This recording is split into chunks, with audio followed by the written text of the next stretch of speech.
네, 안녕하세요. 오늘 수요일입니다. 제가 오픈 AI GTP 말씀 계속 드렸는데요. 이 오픈 AI GTP에다가 제가 이제 물어봤어요.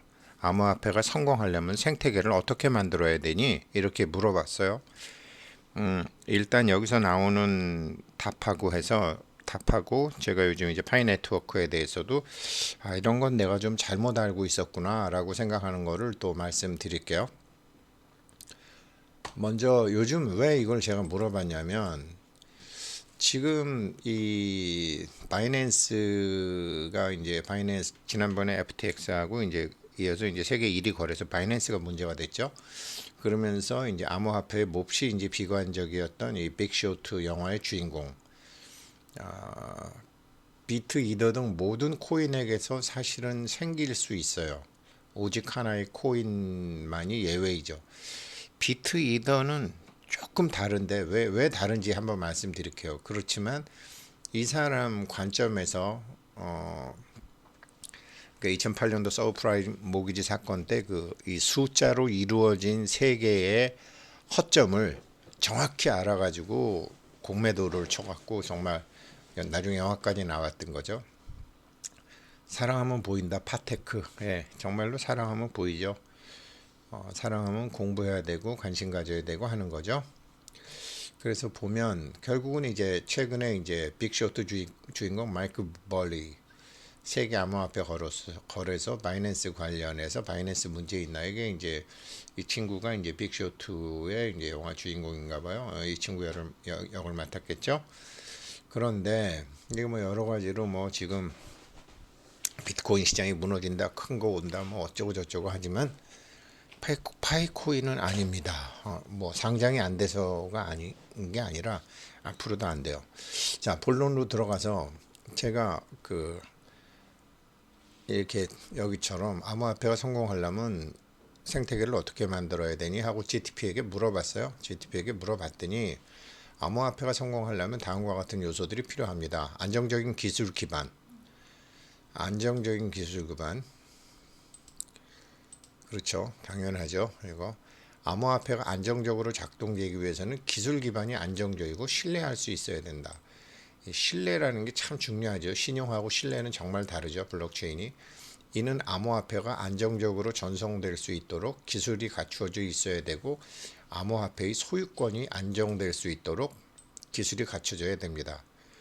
KYC를 이렇게 빡세게 하는 이유는 암호화폐의 소유권이죠. 그리고 암호화폐가 안정될 수 있도록 기술을 갖추기 위해서는 정말 개발자들의 엄청난 노력이 필요한 거죠. 두 번째, 진입 장벽이 낮은 생태계. 새로운 암호화폐를 시장에 접근하기 위해서는 생태계가 입장 장벽이 낮아야 됩니다. 파이코인 아닌가요? 이는 암호화폐를 소유하고 거래할 수 있는 사람이 쉽게 접근할 수 있게 해줍니다. 파이코인이 이렇게 해서 3,500만 명, 저희 같은 늙은이들까지 해서 다 암호화폐 구경하게 하고 블록체인이 뭔지 알게 하고 이것으로 짜장면 사 먹게 하고 지금 그렇게 됐잖아요. 자, 세 번째, 적극적인 규제. 암호화폐 시장은 규제가 적극적으로 적용돼야 합니다. 이는 시장의 안정성을 높이고 사기와 정직한 기업을 구분합니다. 이런 내용이에요. 한번 처음 물어봤을 때 지금 정부 규제가 적극적으로 적용돼야 되는데 이 문제가 뭐죠? 지금 바이낸스 문제가 뭐였죠? 회사인지 상품인지 하나도 구별을 안 한 거죠. 이런 거죠. 준비금 증명이 안 된 거 아니에요. 그래서 이 마자르라는 회사가 암호화폐들을 이제 회계 감사를 했는데 나 암호화폐 회계 감사 못 하겠다. 얘네들 준비금 증명하라고 그랬더니 준비금 증명을 부채에 대해서는 얘기를 안 하더라. 그러니까 이제 빅쇼트 주인공이 전반적으로 감사를 받을 준비를 갖춰라. 풀 오딧을 갖춰라. 그런데 유일하게 기업의 형태로 운영이 되는 암호화폐사 어디죠? 파이코인이에요. 파이 네트워크예요. 그러니까 니네 지금 이게 기업이냐? 그러니까 바이낸스는 원래는 수수료를 하다가 자기네들 수수료가 많아지니까 그 수수료로 코인을 만들었던 거죠. 그러니까 바이낸스 거래소 자체가 지금 다른 거래소도 다 마찬가지인데 지금 거래소가 준비금 증명이 하나도 안 돼 있다. 이걸 못하더라. 그래서 마자르에서 못하겠다 지금 이렇게 된 거거든요. 그래서 이제 빅쇼트 주인공이 얘기한 거죠. 유일하게 기업의 형태로 비트코인 괜찮아요. 이거 오너가 없잖아요. 오너가 없는 상품이잖아요. 오너가 없는 이더리움 괜찮잖아요. 오너가 없는 상품이잖아요. 이거 재단들 그냥 경로당 마을에 65세 이상 다 갈 수 있는 경로당의 몇몇 노인네들이 경로당 주인 행사랑 똑같은 그런 형태의 재단이잖아요. 그런데 바이낸스는 뭐죠? 여기는 오너가 있는 법인체잖아요. 그러면 회계 기준을 갖춰야죠. 그래서 이거 참 문제다. 준비금 증명해 보니까 2005년도에 제가 자기가 이제 이런 크레딧 디폴트 수합을 할 때 감사하는 사람들이 이것을 잘 모르고 있었다. 똑같은 일이 FTX에 있었고 바이낸스에 있었고 그래서 암호화폐 회사에 대한 이런 따위의 감사는 아무런 의미가 없다. 지금 이 얘기를 한 거거든요. 이게 지금 바이낸스 사태를 다 불러들인 거거든요. 니네 뭐 회사야 상품이야 오너 있다면서 왜 감사하려니까 감사 자료도 못 내나. 이거 정말 지켜야 되는 거 아니에요? 근데 지금 딱 여기서 GTP가 얘기하잖아. 암호화폐 시장은 일단 규제가 적극적으로 적용돼야 된다. 아무렇게나 돈 끄잡아 모아가지고 아무렇게나 하면 안 되는 거 아니에요. 근데 제가 또 한 가지를 물어봤거든요. 이제 GTP에 암호화폐의 생태계를 성공적으로 만들기 위해서는 여러 가지 요소가 필요한데 암호화폐 자체가 일단 있어야 되고 거래소도 있어야 되고 지갑도 잘 만들어야 되고 개발자 커뮤니티가 좋아야 되고 그 다음에 암호화폐 기술과 응용 프로그램, 정책과 제도 등인데 암호화폐 자체를 지금 계속 몇 년째 이렇게 하고 있잖아요. 지겨울 정도로.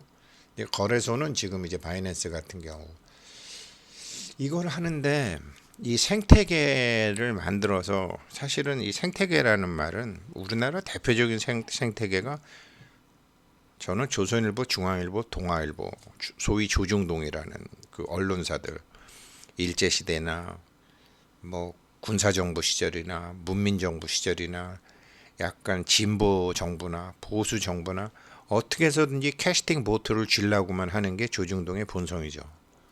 뭐 나라가 잘 되고 국민이 잘 되고 뭐 그런 거 상관없어요. 캐스팅 보트만 쥐는 생태계 자기네 생태계 관리를 이제 그런 식으로 하는 거죠. 뭐 사람들도 그런 사람들 많죠. 대부분 자기 가족 그 생태계 지키는 거를 하는 거죠. 그런데 그것을 아주 열정적으로 하잖아요. 아주 필사적으로 하잖아요. 보통 뭐죠? 제가 파이 네트워크에 잘못 알았다라는 건 막 파이 코인 옷 만들고 모임 가지고 극성을 떠는 게 나쁠 줄 알았더니 아니다. 그게 힘이다. 종교계가 사찰이 교회가 그 생태계잖아요. 뭐 남들이 뭐라 그러건 말건 지들끼리 지지고 볶고하면서 우리가 최고라고 하잖아요. 우리 신임이 최고고 우리 목사님이 최고라고 하잖아요. 그 생태계거든요. 그 생태계는 굴러간다라는 거죠. 그러니까 이 파이바들에 의해서 제가 파이바들이 더 넓어지는 거를 또 이 생태계 만드는데 안 좋은 요소라고 봤는데 아니라라는 거죠.